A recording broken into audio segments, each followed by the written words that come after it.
Kalau belum subscribe juga segera ya, supaya kita bisa terus mengikuti channel ini dan sehingga channel ini bisa jadi berkat dalam hidupmu. Seperti yang saya katakan, kadang-kadang saya bisa merasakan beban yang Anda rasakan. Khususnya waktu pagi hari saya berbahasa roh, waktu bangun tidur, itu saya bisa merasakan jemaat punya beban. Ya sebagai gembala berjaga atas jiwa, itu Alkitabiah. Tapi yang tahu persis apa yang Anda gumulkan ya Yesus. Tuhan Yesus saja. Selain Dia Maha Tahu, Dialah juru selamatmu satu-satunya. Dialah Mesias. Hari ini saya mau menyampaikan satu judul yang bunyinya begini, ketika dalam badai. Ya, ketika dalam badai. Karena saya rasa ada beberapa orang sedang dalam badai, beberapa akan masuk ke dalam badai.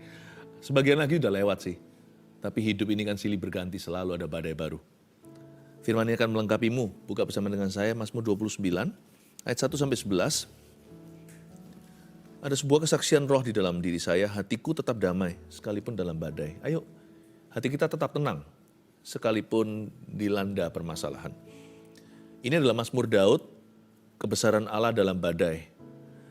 Ayat 1, kepada Tuhan hai penghuni sorgawi, kepada Tuhan sajalah kemuliaan dan kekuatan. Berilah kepada Tuhan kemuliaan namanya, sujudlah kepada Tuhan dengan berhiaskan kekudusan. Stop di sana dulu, ada ayat, totalnya ada 11 ayat, saya baca 2, saya jelaskan satu persatu. Ini Mazmur Daud, Daud yang nulis Mazmur ini. Mazmur adalah lagu. Dia nyanyi, entah apa yang dia alami, yang pasti Daud itu banyak sekali mengalami gejolak dalam hidupnya. Bermula sebelum jadi raja dikejar-kejar Saul segala, Mazmur Daud itu relevan karena dia bukanlah orang yang berteori. Mazmurnya itu keluar dari kehidupannya sehari-hari. Dan seringkali mazmur terindahnya keluar dari lembah kekelaman yang dia lalui. Daud mengalami sesuatu badai, entah apa. Tetapi dalam badai itu Daud bermazmur. Ini juga mazmur unik sekali ya. Mazmur 29 adalah mazmur yang dibaca secara tradisional oleh orang tua Yahudi kepada anak-anaknya. Saat apa? Saat ada badai di luar atau lagi ada cuaca buruk. Misalnya kalau di rumah ditutup rapat-rapat, jendela segala, lalu bunyi angin, gitu mungkin ya. Mungkin goyang-goyang semuanya, tiang-tiang di depan. Dan bisa kelihatan dari jendela, angin menerpa seperti mau pecah. Orang Yahudi tidak izinkan anaknya ketakutan. Karena itu mereka langsung bacakan Mazmur 29. Mazmur 29 ini adalah mazmur yang dekat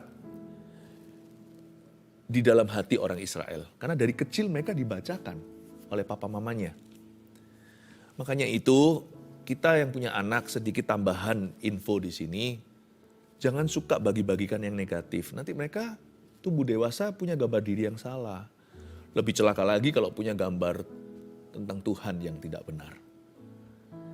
Janganlah kita pesimis kalau sama anak. Ya gimana, apakah saya harus pura-pura? Ya kita harus bertobat dulu, jangan kita juga jadi orang yang negatif. Karena ikan yang busuk tidak bisa disembunyikan lama-lama, masukkan kulkas pun akan bau. Kalau kita menyimpan dalam diri kita negatif spirit, kalau kita simpan dalam diri kita itu rasa ketakutan yang tidak pernah kita serahkan kepada Tuhan, lama-lama juga akan menular ke keluarga kita. Orang-orang Yahudi punya satu cara parenting yang kita bisa tiru. They read Psalm 29, mereka bacakan Mazmur 29, when the weather outside is frightful. Seperti lagu Christmas itu ya, ketika cuaca di luar itu buruk sekali. Orang Yahudi malah justru membacakan Mazmur 29. Ketika ada guntur gemuruh, mereka ingatkan anak-anaknya. Itu hanyalah ciptaan Allah. Di balik guntur dan halilintar itu ada yang lebih berkuasa. Guntur halilintar itu hanyalah bersinnya Tuhan. Gitulah kira-kira kalau bahasa sehari-hari kita. Itu bukan apa-apa. Bahkan suara Tuhan lebih hebat. Ketika mereka dewasa, mereka tidak takut lagi. Kecuali takut akan Allah. Makanya itu lihat ayat pertama, kepada Tuhan, hai penghuni sorgawi. Kepada Tuhan sajalah kemuliaan dan kekuatan. Ada kata kepada Tuhan. Kata Tuhan di sini saya hitung. Iseng-iseng saya hitung. Ternyata di dalam 11 ayat yang nanti kita baca semua, kata Tuhan disebut 18 kali, lebih banyak dari ayatnya. Apa-apa Tuhan, Tuhan, Tuhan, Tuhan. Jadi itu anak-anak Yahudi, gak heran keturunan Abraham diberkati. Tidak heran keturunan Daud itu berani. Kalau kita lihat sejarah Israel dikepung kanan kiri, mereka gak ketakutan. Mereka berharap sama Tuhan, dari kecil sudah digembleng begini. Jangan takut sama ciptaan atau apapun yang kau lihat, yang kau rasa, yang kau dengar, panca indera. Yang gak kelihatan itu penghuni sorgawi, lebih besar, lebih banyak, lebih nyata. Kita diajari lewat firman ini untuk kita itu berada di musyawarah Allah. Badan kita bisa ada di dunia, tubuh jiwa, tapi manusia roh kita itu harus kita jaga dalam hadirat Allah. Manusia roh kita itu lebih perkasa, yang menyertai kita itu lebih banyak, lebih nyata. Seperti Elisa berdoa agar Gehazi hambanya itu dicelikan matanya ketika dia dikepung oleh lawan Israel. Waktu itu dia melihat gunung itu dipenuhi dengan kereta-kereta berkuda dari sorga. Penghuni sorgawi itu bicara tentang di dalam alam roh. Pertolongan Tuhan itu ada. Dan yang kita lihat sekarang di depan ini bukan satu-satunya realita. Dunia ini sebenarnya bukanlah yang terbesar. Tapi ada satu keadaan yang jauh lebih besar daripada yang kita lihat dan bisa kita rasa. Penghuni sorgawi mengajarkan kepada kita bahwa kita harus selalu menempatkan diri di hadirat Allah. Kita harus belajar beriman tanpa melihat. Dan kalau kita mendengar janji Tuhan langsung responi. Percayalah Tuhan kita sekalipun gak kelihatan, dia nyata. Dan dia berkuasa. Kepada Tuhan, hai penghuni sorgawi, yang menyertai kita yang gak kelihatan lebih banyak. Kepada Tuhan sajalah kemuliaan dan kekuatan. Tuhan disebut 18 kali. Berilah kepada Tuhan kemuliaan namanya. Waktu dalam badai justru harus sengaja untuk memberi kemuliaan kepadanya. Jangan berikan kemuliaan kepada persoalanmu. Waduh, mati aku. Loh, kok begitu pengakuannya? Kenapa kita berikan kemuliaan kepada setan? Setan, kamu pasti akan bisa hancurkan saya. Atau bahkan beberapa orang sudah percaya setan sudah telah menghancurkannya. Dia berkata, siapa bisa tolong aku? Habislah aku. This is the end. Sudah kiamat nih. Hidupku sudah berakhir. Lalu sedih, lalu depresi. Jangan berikan kemuliaan pada setan. Pada waktu kita diterpa badai, saat itulah iman dibutuhkan. Nah, buat apa punya iman kalau fine-fine saja? Iman itu paling dibutuhkan di saat-saat kritis. Bukannya justru ketika kita dalam persoalan, kita semakin butuh Tuhan? Sebenarnya enggak sih, sebenarnya ada masalah atau enggak kita tetap butuh Tuhan. Tapi kan lebih terasa butuh, ya kan? Berilah kepada Tuhan kemuliaan namanya. Kata berilah di situ itu give. It's a deliberate act atau sebuah tindakan yang nyata. Sebuah perbuatan yang disengaja. Berilah kepada Tuhan kemuliaan namanya. Justru akui firman. Dengan kita mengakui firman, kita tidak memberi kemuliaan pada setan. Kita memberi kemuliaan pada Tuhan. Kita mengakui apa yang Tuhan sanggup lakukan. Bukan apa yang setan akan lakukan. Bukan apa yang setan ingin lakukan, tapi apa yang Tuhan mampu lakukan untuk kita. Sujudlah kepada Tuhan dengan berhiaskan kekudusan. Kata sujudlah di sini itu menunjukkan menggambarkan sebuah postur tubuh orang tersungkur. Itu berarti penyerahan diri, submission, subordination dalam bahasa Inggrisnya, atau belajar untuk menundukkan yang diri dan menundukkan kemauan kita, kehendak kita. Ini menundukkan hati kita kepada Tuhan dan pikiran. Mencium kaki Tuhan, sujudlah kepada Tuhan dengan berhiaskan kekudusan. Waktu kita diterpa badai, kita sedang mengalami tekanan. Kalau kita nggak tahu harus berbuat apa-apa, lakukan yang satu ini nggak pernah salah. Serahkan kehendakmu kepada Tuhan. Rasanya nggak kepingin muji, pujilah Tuhan.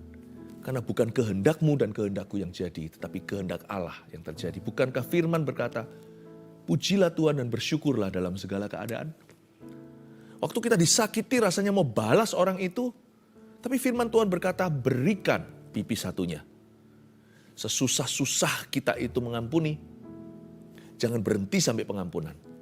Belajar memberkati musuh kita, karena Tuhan selalu benar. Dan gak pernah merugi orang yang melakukan kehendak Allah. Ruginya cuma dalam perasaan. Kok enak orang itu aku berkati, wong dia begini sama aku. Kenapa aku harus ampuni, dia tidak mau berubah. Ruginya itu digembar-gembor dan dibesar-besarkan dalam jiwa kita. Tapi orang yang melakukan kehendak Tuhan sesungguhnya tidak pernah rugi dalam realita. Rugi apa?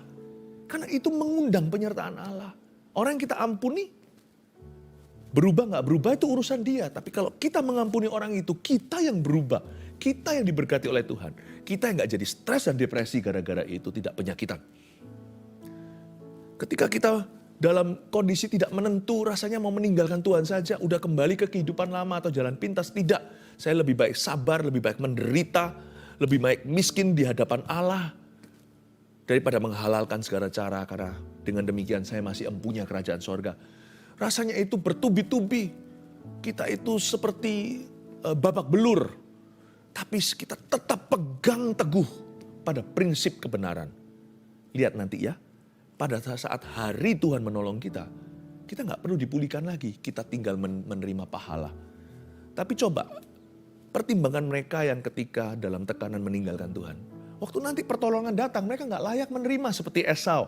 Mau dengan nangis pun, dengan terseguk-seguk, dengan merengek-rengek, dan dengan meronta-ronta.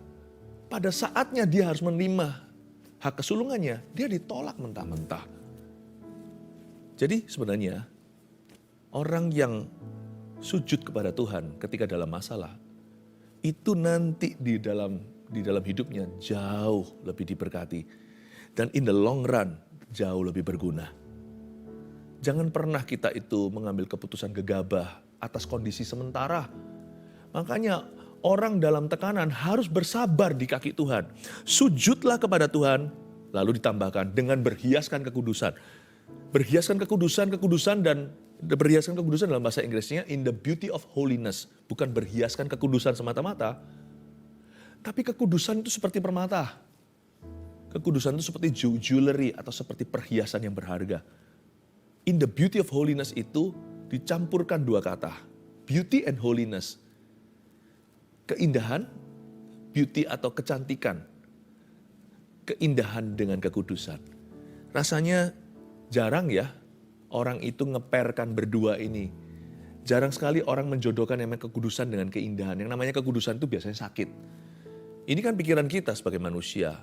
Aku harus jaga kekudusan itu bayar harga, salibkan daging. Rasanya seperti mengekang nafsu, rasanya itu tidak happy begitu. Ayat ini aneh sekali. Kekudusan itu dianggap sebagai manisan. Kekudusan itu dianggap manis sekali, enak sekali, nyaman. Tergantung dari sisi mana.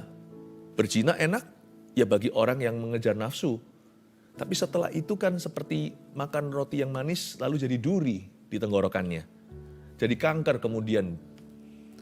Tetapi kekudusan itu seolah-olah susah di depan. Enggak, saya tetap akan setia. Apapun terjadi saya tetap akan setia. Tapi gara-gara itu manisnya di belakang, aduhai luar biasa. Seumur-umur sampai hari akhir hidupnya.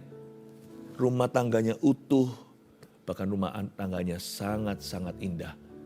Rumah tangganya itu, hubungan dalam rumah tangganya, pernikahannya begitu manis seperti madu sorgawi yang diperbaharui. Anak-anaknya diberkati, semua turun-temurun jadi orang-orang besar dan menguasai bumi. Memang susah di depan kayaknya berkata tidak, itu ada harga dibayar. Tetapi ujungnya itu perhiasan semua, itu indah semuanya.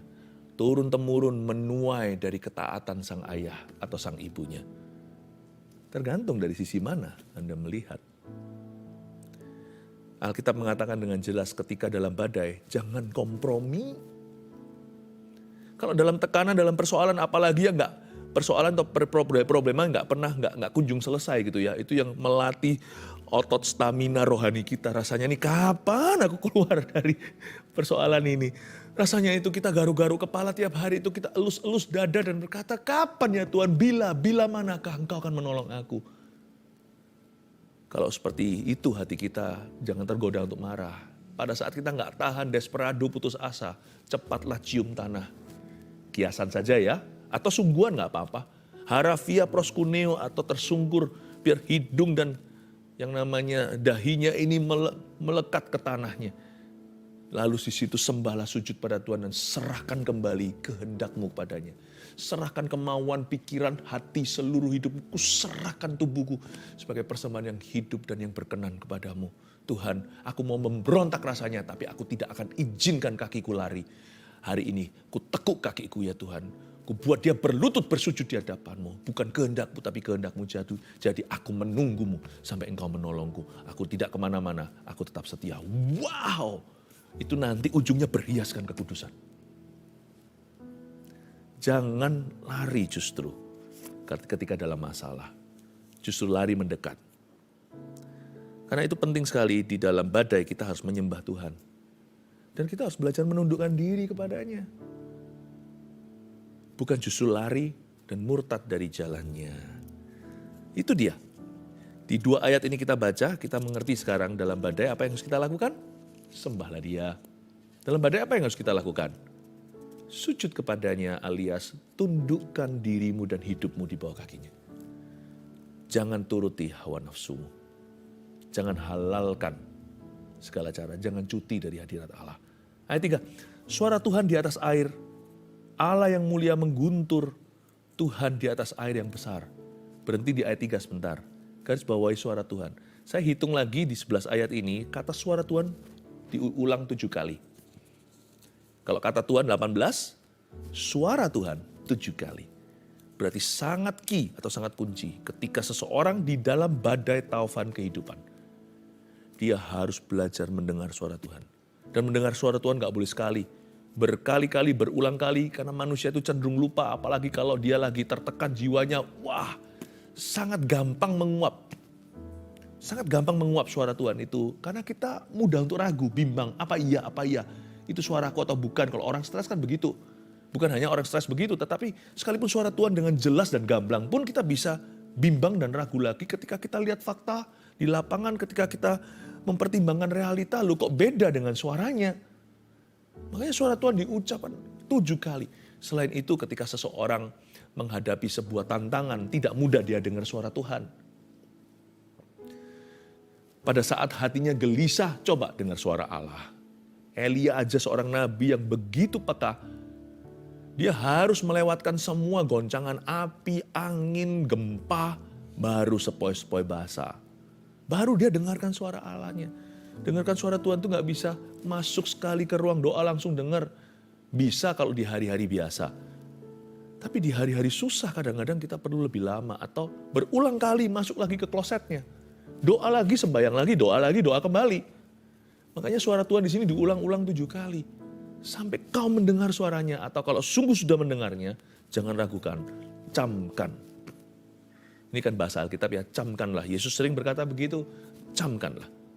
Jangan hanya masuk telinga kiri, keluar telinga kanan. Camkanlah itu masuk telinga kiri, nggak usah keluar telinga kanan, langsung masuk ke hati, mulai memenuhi pikiran, membaharui akal budi, dan laksanakan, dan hidup berdasar dengan prinsip itu, hiduplah dalam percayamu. Suara Tuhan, coba kita lihat sekarang ya, ada suara Tuhan itu seperti apa ya? Mulai kita sekarang baca ke bawah. Suara Tuhan di atas air. Allah yang mulia mengguntur, Tuhan di atas air yang besar. Ayat 3 ini ada 2 macam. Suara Tuhan di atas air itu pertama-tama seperti Kejadian pasal 1. Roh Kudus melayang-layang di atas permukaan air, bumi belum berbentuk. Kejadian pasal pertama. Lalu dengarlah suara Tuhan. Jadilah terang, maka terang pun jadi. Suara Tuhan di atas air itu ya, itulah yang seperti sepoi-sepoi basah. Seperti ada sebuah hadirat yang begitu lembut. Gak perlu teriak-teriak, firman-Nya jadi. Tapi Allah yang mulia juga mengguntur. Tuhan di atas air yang besar. Kadang Tuhan bisa bicara kepada kita di atas air yang biasa dan tenang. Suara sepoi-sepoi basah tapi selalu sesuai firman, tidak pernah melanggar firman-Nya. Tapi kadang-kadang Tuhan juga bicara di atas air yang besar. Suara Tuhan itu bisa mengalir lewat air kecil, air tenang. Suara Tuhan juga bisa terjadi lewat air besar atau air yang deras. Tuhan bisa bicara dengan cara audible, bisa, tapi selalu sesuai firman-Nya. Tuhan bisa bicara lewat mimpi penglihatan, bisa. Malah justru bangsa Israel kurang mendengar suara Tuhan di zaman-zaman tertentu, zaman-zaman hakim-hakim itu sebelum Samuel, si anak kecil itu, menjadi nabi yang diurapi, penglihatan Tuhan, penglihatan dari Tuhan jarang kata firman. Bisa lewat teman kita yang menuntun kita ke dalam segala jalan kebenaran, yang tuntun kita ke arah yang salah, yang pengaruhi kita untuk rusak, itu adalah utusan setan, bukan utusan Tuhan. Tapi yang selalu Tuhan akan bicara lewat firman yang kita baca, lewat khotbah. Tuhan bisa bicara dengan cara yang lembut, subtle, atau dengan cara seperti submarine atau seperti kapal selam. Tapi Tuhan juga bisa bicara seperti kapal pesiar yang besar. Suara Tuhan itu penuh kekuatan yang pasti. Ada power in His voice. Jangan bergantung dengan kekuatan manusia. Suara Tuhan penuh kekuatan, suara Tuhan penuh semarak. Ayat 4 bicara tentang hakikat suara Tuhan itu sendiri penuh urapan. Suara Tuhan itu penuh dengan kuasa. Kalau Tuhan bicara sesuatu terjadi. Makanya jangan bersandar pada pengertian sendiri. Percayalah kepada Tuhan dengan segenap hatimu. Dan jangan bersandar kepada pengertianmu sendiri. Percayalah kepada Tuhan dengan segenap hatimu. Lebih baik percaya suara Tuhan daripada percaya suara sendiri. Waktu dalam masalah jangan kemana-mana lari-lari cari opini. What do you think? What do you think? Cari dulu what God thinks. What God says about you. What God is saying about your situation. Daripada cari kemana-mana, lari ke seluruh kampung. Cari opini manusia, mending cari dulu apa yang menjadi firman Tuhan dalam situasi ini. Tuhan ngomong apa? Tuhan bilang apa tentang keadaan ini? Apa kata firman tentang dirimu? Suara Tuhan itu penuh kekuatan. Rahasia kekuatan bukan pada suara manusia, suara diri sendiri. Jangan hidup berdasarkan feeling atau perasaan. Perasaan itu bisa menipu kadang-kadang. Tidak ada kuasa bagi orang yang hidup dari perasaannya. Orang benar hidup dari iman. Hidup oleh iman, bukan oleh perasaan. Ayat 5, suara Tuhan mematahkan pohon aras. Bahkan Tuhan menumbangkan pohon aras Libanon. Itu bukti kuasanya digambarkan dalam sebuah kiasan. Pohon aras Libanon, pohon aras kayak seperti pohon jati gitu. Keras, kuat. Mana bisa? Ya. Coba lihat kalau ada pintu didobrak, ditendang begitu. Dipaksa buka. Itu paling itunya gagang pintunya atau itunya ya. Yang tapi pintu itu sendiri utuh kalau terbuka itu karena koyak pada engselnya. Bukan kayunya. Susah sekali membelah kayu seperti itu. Suara Tuhan bisa membelah apa yang manusia katakan mustahilah. Laut Merah pun dibelah, teman-teman. Apalagi kayu aras. Tapi kalau belum langsung terbelah di depanmu, janganlah kembali ke Mesir, hai Israel. Berdirilah di situ seperti kata Tuhan pada Musa, hari ini kau akan diam saja dan melihat pertolonganku. Ia membuat gunung Libanon melompat-lompat seperti anak lembu.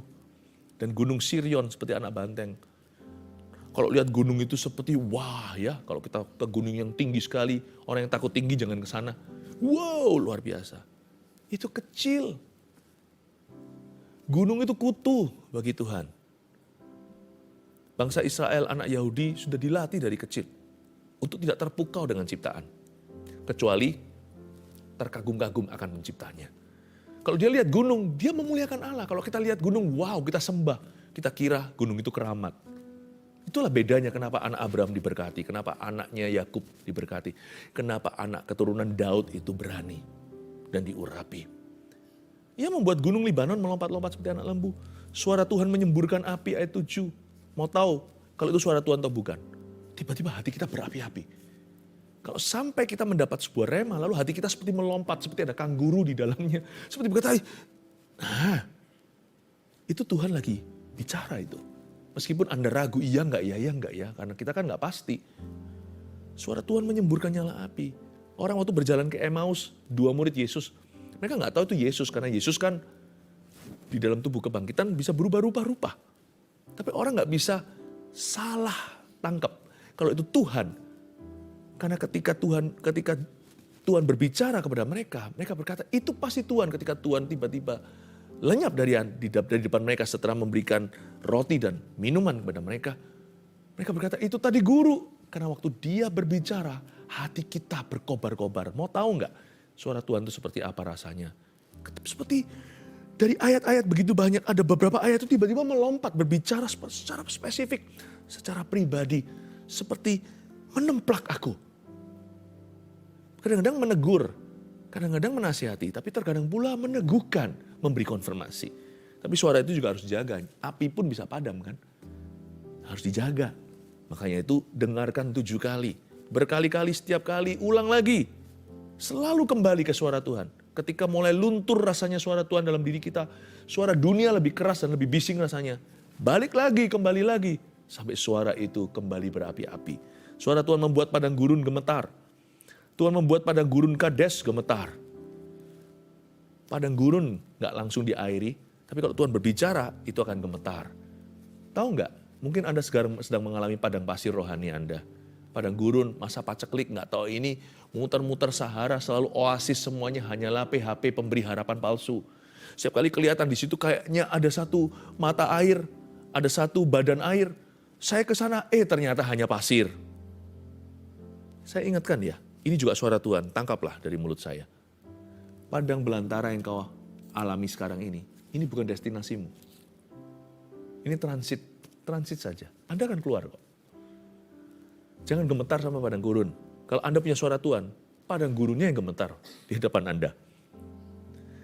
Yang berkuasa siapa? Bukan orang yang punya pengetahuan, bukan orang yang positif pikirannya, bukan orang yang punya koneksi, punya pendidikan, pendudukan. Yang berkuasa ketika padang belantara menerpanya, ketika badai taufan datang adalah orang yang punya suara Tuhan. Ayat 9, suara Tuhan membuat beranak rusa betina yang mengandung. Betapa gentle ya. Keras juga mungkin ya, sampai kaget, terkejut beranak. Tapi juga bisa diartikan, Tuhan itu begitu lembut, sampai membuat seorang ibu, dalam hal ini hewan, untuk bisa melahirkan dengan sempurna. Bahkan hutan digundulinya dan di dalam baitnya setiap orang berseru hormat. Di ayat 9, suara Tuhan dari kiasan tadi sudah masuk ke umat. Dalam baitnya, Anda dan saya, itu dalam hadirat Allah, termasuk saat teduh bersama. Orang-orang berseru hormat, artinya, ya Tuhan, aku menghargai Engkau lebih dari apapun yang kulihat. Tuhan itu begitu lembut, begitu personal dia. Dia membantu rusa untuk melahirkan. Dan bahkan dia membantu umatnya. Seperti seorang butler, seperti seorang pelayan. Tuhan itu baik ya. Suara Tuhan itu gak nakut-nakuti kita. Suara Tuhan itu membuat kita delivery. Membuat kita bisa menghasilkan. Tuhan bersemayam di atas air bah. Wah, ini suara besar. Tuhan bersemayam sebagai raja untuk selama-lamanya. Ayat 11, Tuhan kiranya memberikan kekuatan kepada umatnya. Tuhan kiranya memberkati umatnya dengan sejahtera. Ayat 11 ini penutupan. Anda perhatikan ada 2 kado dari Tuhan di situ. Yaitu ketika di dalam badai, Tuhan berikan dulu apa? Kekuatan. Tuhan kasih kekuatan baru.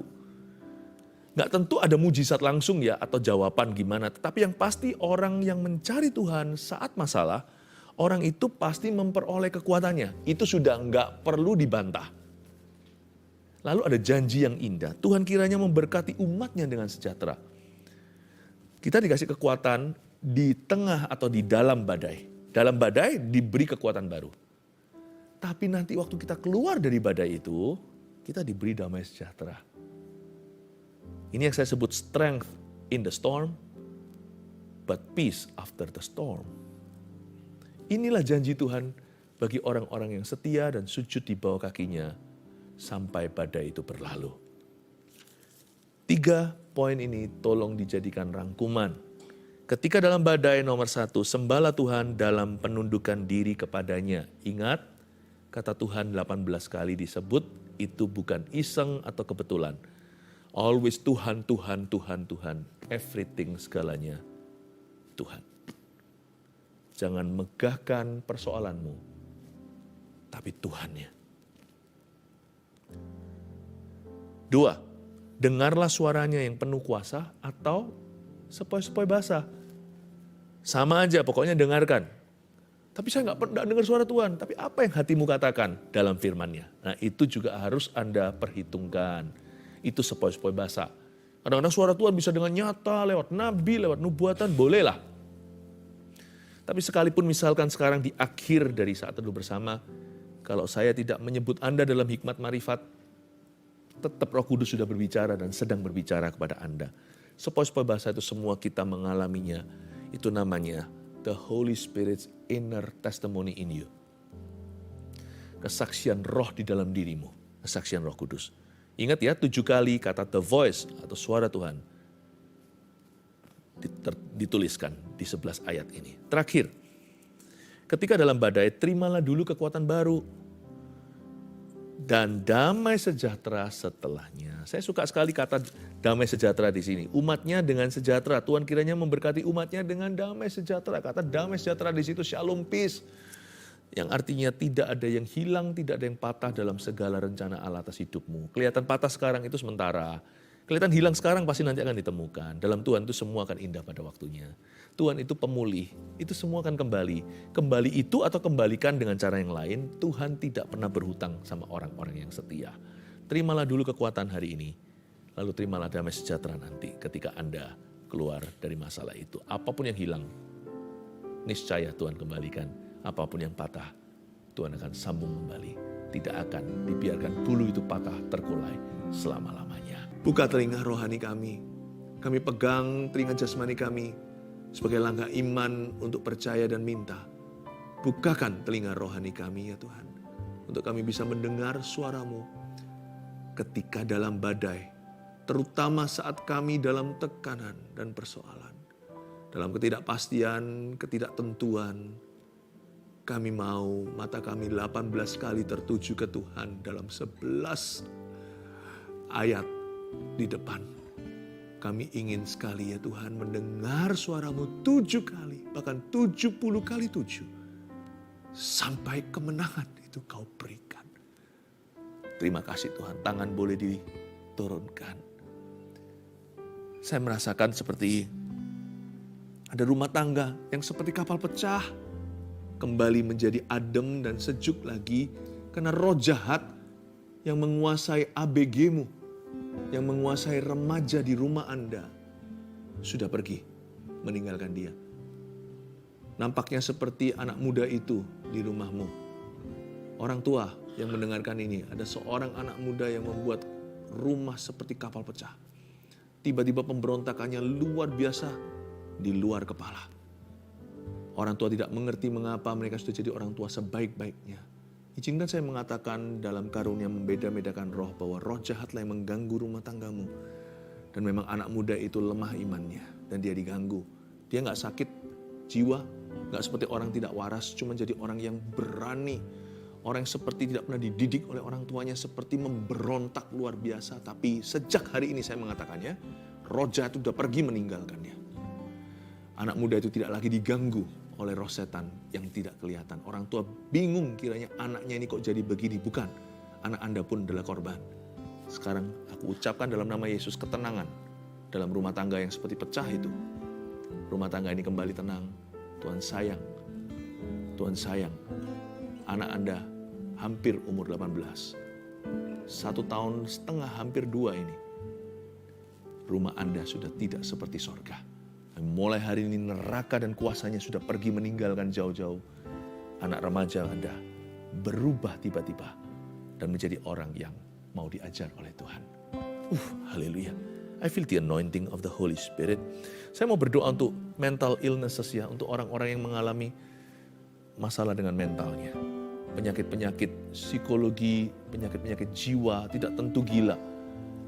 Apapun yang Anda alami, misalnya suatu seperti depresi, bipolar dan sebagainya, sebutkan di hadapan Tuhan. Mari sekarang letakkan aja tanganmu di dadamu kalau itu yang Anda alami. Aku tengking di dalam nama Yesus termasuk sampai ujungnya roh bunuh diri. Aku patahkan di dalam nama Tuhan Yesus Kristus. Darah Yesus membasuh. I speak healing in Jesus name. Sembuhkan Tuhan. Mulai hari ini, go and live in your healing. Pergilah dan jadilah sembuh dalam nama Yesus. Joint atau wrist, pergelangan tangan, pergelangan kaki, sendi-sendi daripada seseorang yang begitu sakit, dikiranya dia encok-encok ini dipijit-pijitin terus, pergi minta pijit lagi.